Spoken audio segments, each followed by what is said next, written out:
Нью-Йорк сайлау бөлгесінде сайлаулар вақытында бозулулар ве шекетлер олмады. Вақыт фарқындан долайы ерлі сайлау бөлгесі Киев вақытына көре саба саат 3-те қапатылды. Нью-Йоркта украинлер президенті насыл етіп сайлағанлары ақында мақсус UATV үшін Укринформ хабар агентлігінің мұхбері Георгий Тихий айтып берді.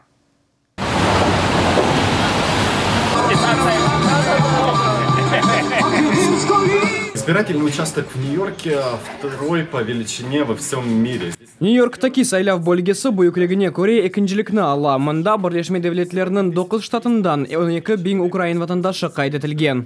Бүгін 1353 кіші рей берді. Бұл есе сайлаушылар келуінің 11,3% тешкіл ете. Күнде мұнда инсанлар де аз де чоқ олды. Умумен мұйт пек дастане. Бұйық бозулар қайдетілмеді.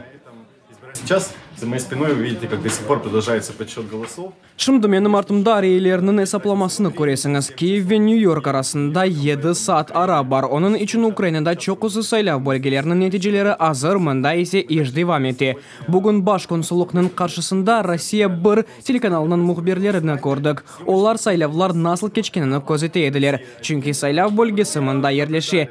Белки де өз мемлекеттерінде адалетлі ве демократик сайлаулар олмағанын үшін кімерде медени мемлекеттерінің сайлауларының көрмеге істейлер. Цивилизованные страны честно голосуют.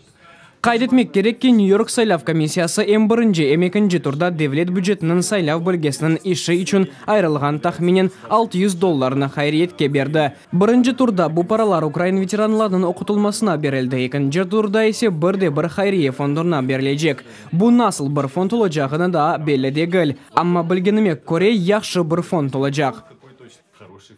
Георгий Тихий, Укринформ хабар агентлігінің мұхбері Нью-Йоркта мақсус UATV үшін.